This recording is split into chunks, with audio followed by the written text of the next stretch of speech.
Šeit Laurenču skolas pagalmā un arī jaunajā skolas korpusā notiek aktīvi būvdarbi. Te strādā vairāk nekā 20 celtnieki, lai jau rudenī 90 sākuma skolas skolēni un 15 pedagogi varētu uzsākt mācību gadu jaunās telpās. Izbūvētas 10 mācību telpas, vairāki kabineti skolas pedagogiem, psihologam un logopēdam, halle pasākumiem, vestibils, medpunkts, garderobe, datorklase, labierīcības un tehniskās telpas, kā arī atjaunotas kāpņu telpas. Remontdarbi norisinās gandrīz 1500 kvadrātmetru platībā. Būvdarbs notiek no šī gada vasaras sākuma, jūnija vidus, un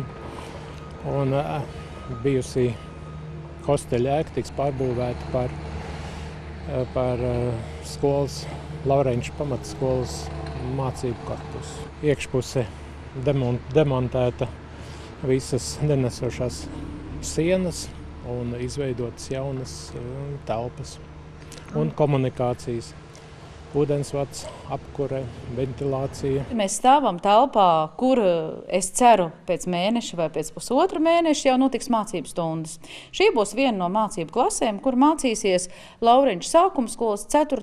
līdz 6. klases bērni, jo šeit būs šis otrais posms. Mazie bērni paliks, jau var teikt, vecajā skolas ēkā. Siguldā jau pēdējos 3 gadus nemainīgi palielinās skolēnu skaits, un ja ir pilsētas, kurās skolēnu skaits šogad palielinās uz slēgto lauku skolu rēķina, tad šeit, kur apkārtnes lauku skolas arvien turpina strādāt, tas nav iemesls. Mums pagastos Mors pagastā, Allažu pagastā, katrā ir pa skoliņai, un skolēnu skaits šajās skolās ir noturīgs, nemainīgs. Protams, tas nav liels. Allažu skolā tas ir nedaudz vairāk pa 100, Moras skolā mazliet zem 100, bet abas šīs skolas mums noteikti nepieciešams tur, kur tās ir, un skolēnu skaits Siguldas pilsētā pieaug tiešām uz reālu skolēnu skaitu pieauguma rēķinu. Šajā skolā tās nemainīgi pēdējos gados ir 3 paralēli klasītes, un tieši šī iemesla dēļ mums ir nepieciešama šī otrā skolas ēka, jo vecajā skolas ēkā visiem bērniem vietas vairs nepietiek.